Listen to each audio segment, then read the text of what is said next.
எல்லாருமே எதிர்பார்த்த ஒரு படத்தோட ரிவ்யூ தாங்க நான் சொல்ல போறேன். எப்படா இந்த படம் ரிலீஸ் ஆகும்? எப்படா ரிலீஸ் ஆகும்? அப்படின்ற மாரி நம்ம கிட்டத்தட்ட 2026 ஜான்வரில இருந்து நம்ம எதிர்பார்த்துட்டு தான் இருந்தோம். ஆனா பலதரப்பட்ட போராட்டங்கள், சில விஷயங்களுக்காக இந்த படம் வந்துட்டு ரிலீஸ் ஆகாமலே அப்படியே ஸ்டாப் பண்ணியே இருந்தது. அது என்னன்னு நம்ம எல்லாம் பார்த்துட்டு தானே இருந்தோம். ஜனநாயகன் படத்த பத்தி தாங்க இப்ப உங்கள்ட்ட பேசிட்டு இருக்கேன். இந்த படத்துல நம்ம எல்லாருக்கும் பிடிச்ச தளபதி விஜய் அவர் நடிச்சிருக்காங்க. பூஜா ஹெக்டே அண்ட் மமிதா பைஜு, நிழல் ரவி, கௌதம் வாசுதேவ் மேனன், அதுக்கப்புறம் பாபி டியோல். இதுக்கு மியூசிக் டைரக்டர் யாருன்னு பார்த்தீங்கன்னா அனிருத். இந்த படத்தோடைய இயக்குனர் வினோத் அவர்கள். அதுக்கப்புறம் இந்த படத்தோட சத்யன் சூரியன் இந்த படத்தோட ஒளிப்பதிவாளர்.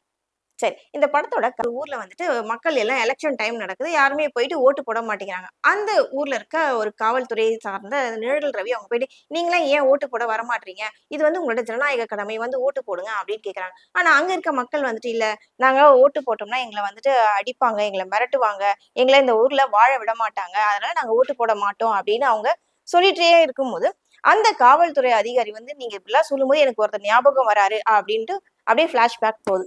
ஸோ அப்படியே ஃபிளாஷ்பேக் போகும்போது, மதுரையில இருக்க ஒரு ஜெயில். அந்த இடத்த காட்டுறாங்க. அந்த